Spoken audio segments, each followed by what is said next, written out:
Rockford chef Jenna Arcidiacono is recognized with the Governor's Service Award following multiple acts of service and kindness throughout the COVID-19 pandemic. Good morning, ladies and gentlemen. I'm News 8 digital anchor Luke Laster here from the Wood TV Live Desk. Joining me today is Chef Jenna. Jenna, good morning to you. Good morning, everyone. So tell me, before we get rolling here into the specifics on the award, tell me about yourself and your experience as a chef there in the Rockford community.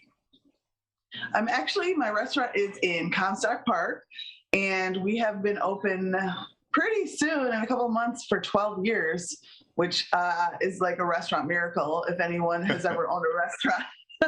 Anything over 2 or 5, you're pretty lucky to be, especially after COVID, to be still going. So I love it. I wouldn't want to do anything else but what I do. And I love to feed people and make them happy. So I think I'm in the right profession. What is your restaurant? Amore Trattoria Italiana. Everyone just calls it Amore. So we're on 6 Mile and Alpine. If you haven't been there, please come visit.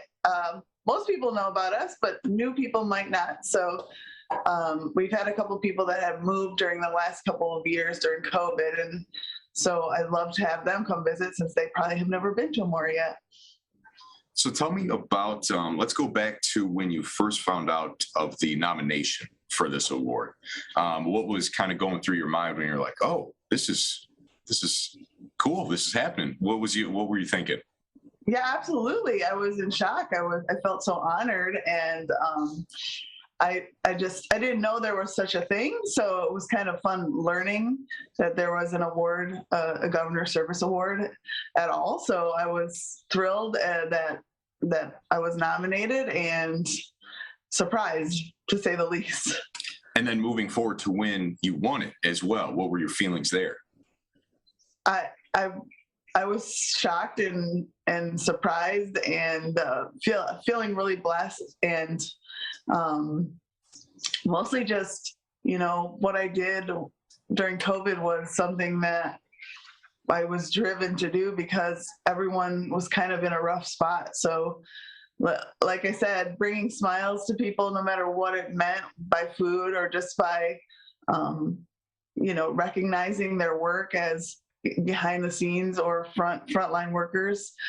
Sometimes they just needed a pick me up to get them through the day, and sometimes food was that.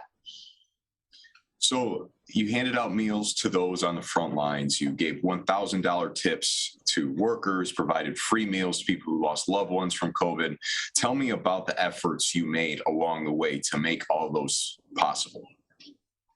Well, it was a lot of community helping out as well. I would crowdfund, and then eventually I started a nonprofit 501c3 called Food Hugs, so I could make it legal and get everything together so we could actually raise some real funds for it and start being able to continue to be able to give back to the community. But I have to say the community was behind us the whole way, even with little $5 increments of donations. Those would build into $1,000, $2,000 so we could continue to feed the frontline workers, feed a family in need, or tip a server that really needed a pick-me-up after the crazy couple of years the industry has had. So Food Hugs was a product of COVID that happened here in the past couple of years? Just last year. Yep. We just started being a 501c3 last year. So we're excited. And you plan to keep that rolling here as the years go on? Absolutely. I noticed how much of a happy moment it was for others, and I wanted to continue doing that as long as I could. Right now, we are up to $50,000 given back as far as tips to local restaurants, which is amazing. When I say that number, I'm like so impressed with the community for helping us get to that point. And we're continuing to do so. We have a couple of new things up our sleeves as well right now to surprise people with. So we just keep building on what we're doing, and we keep getting more excited about ideas. People throw ideas our way, or I just have an idea of something I want to do, and I throw it out to my board, and we kind of have fun with it. What made you want to do this in terms of giving back to the community and then creating something like Food Hugs and moving that to giving back to the community as well? I just saw a need for it, and once we started doing it, we would get lots of requests kind of behind the scenes, or emails or phone calls or people stopping in. And I remember particularly an EMT emailing me right in the beginning of the pandemic when they got food from us and said, you know what, no one ever thinks of EMTs. Thank you so much. I don't know why you did it, but thank you. And that note really sat with me. Like, there's a lot of people that are doing amazing things that maybe don't feel like they're getting, you know, what they deserve, as far as not like, oh, I don't know how to say it exactly, but they felt good just to get recognized. So we'll continue to do that, and people will hopefully still come to me and send me ideas of people who might need a little pick me up, a food hug, or Tip Back Thursday tip. Tell me a little bit there about Tip Back Thursday as well. You mentioned Food Hugs, but what was that as well? So Tip Back Thursday is under the umbrella of Food Hugs, and I saw a TikTok a couple years ago. I think a girl out of Nashville was doing crowdfunding and tipping back big too. She would get stories sent to her of servers in need, and she would bring tips, whatever she raised, to the servers. And I was like, I think I can do that here in Grand Rapids. So on my birthday, I was out to lunch with one of my friends, and we decided we were going to try and see if we could crowdfund while we were sitting there.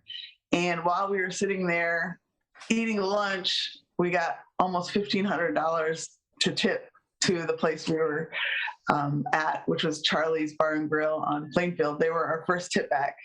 And then from them, we just kept going and going, and we're still doing it.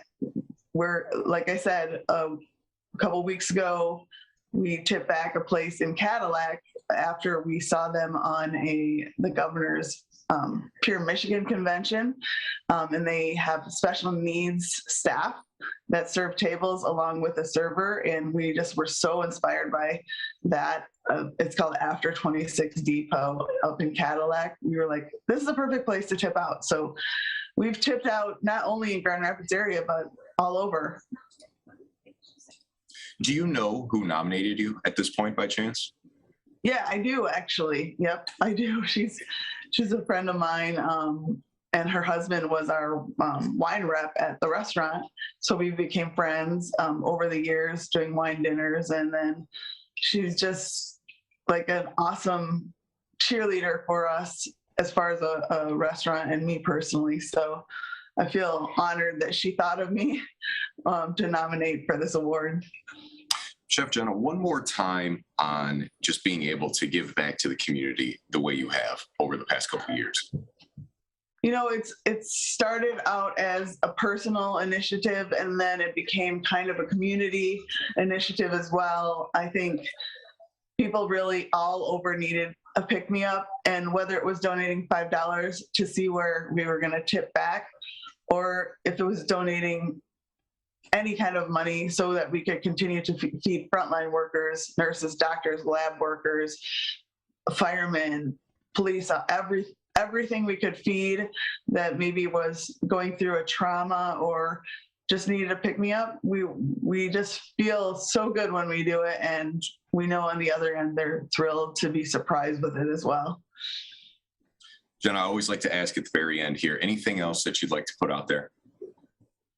No, I mean, just hopefully if you are watching, maybe click on foodhugs.org, check us out, donate $5 if you can for a tip back, so we can keep what we do rolling and keep those smiles coming. Ladies and gentlemen, if you tuned in maybe halfway through this stream or just now clicking in, there's a link attached here. If you're watching on Facebook, takes you over to woodtv.com. You can see our full conversation there. Chef Jenna, thank you. Thank you very much for having me. Have a great day. Ladies and gentlemen, this has been a look at the Wood TV Live Desk. I'm News 8 digital anchor Luke Laster. Have a great afternoon.